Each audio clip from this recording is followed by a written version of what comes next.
Hello and welcome to the Cottage at Woodland Corners. Today we'll be doing fig jam.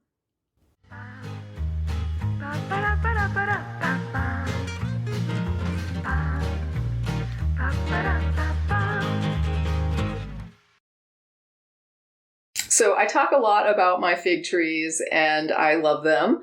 I have two and both of them died back a little bit. I talked a little bit about that in a prior episode. In this particular episode, we have pulled down a lot of figs. And if you've been watching some of the shorts that have aired, you've seen the giant haul of figs that I've been getting, especially from the large tree. This year alone, all of the figs came from the one older tree.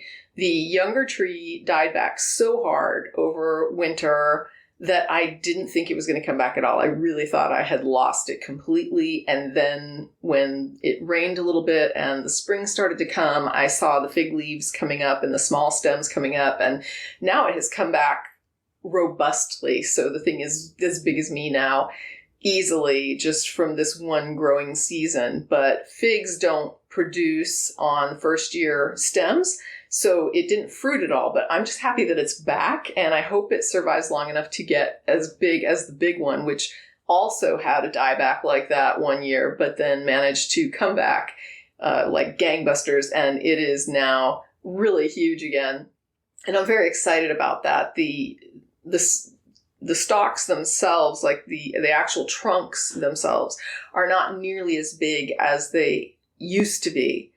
But the height is back, and the stems have survived long enough to start to get at least some girth to them. So it's on its way to being as big as it was. And I'm glad that both these trees have survived these very strange climate change winters and these very horrible summers. This last one that we had, which from what I understand is kind of the new summer that we're going to have, which is not pretty. So I don't know how they're going to do in the future. For now, they're actually doing well. So cross my fingers, the little one will survive the winter and come back in the spring and do some fruiting next year. And this larger one is going to, I hope, survive, do well, and continue to fruit. If you watched my last video, the walk through the Anderson Mill Park system, you saw the fig trees that were planted in their parks that were producing. So figs did a really good year this year, I think, generally, except for, like I say, the dieback for the small one. But I had a big fig haul, and it was a big opportunity to do some fig recipes and to show you all some things that you can do with figs. I really want to do a fig tea episode where I show how to do fig tea with the leaves. I did a small short with that where I showed just kind of for me, I thought it was a pretty scene of the fig leaves actually falling in the hot water. They slowly just kind of go from floating to, sinking down very slowly as the water turns green. I have some dried fig leaves as well, which is another way to do the tea, and you get a far more dark brown, earthy flavored, robust kind of tea flavor with those, or fig tea flavor, because it does have its own unique flavor to it. I actually really enjoy it. But I want to do an episode with the leaves, and we're still have some leaves on the trees that I can use for that. By now, the fig season is over, but I wanted to use the recordings that I made, and I'm trying to improve the recording quality. I had some good video that I had shot, and then it seems like it started to degrade, and I wasn't sure why, but I need to get a little more savvy with the video and with the audio. I know my audio is very wonky. I'm working on that as well. I really want to improve on those fronts. So I will put more effort into those in the coming year. And I will say that this time around, back to the topic, I'm making fig jam. That was one of the things I did. I also did a pie and a tart that I want to show as well, and did some recording for that. The pie and tart are very, very similar, but might actually put them together. I don't know. But for now, let's look at some fig jam.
Thanks for joining me today for another episode of the Cottage at Woodland Corners. If you'd like to support the channel, like and subscribe and hit that notification bell so that you never miss an episode. See you next time on the Cottage at Woodland Corners.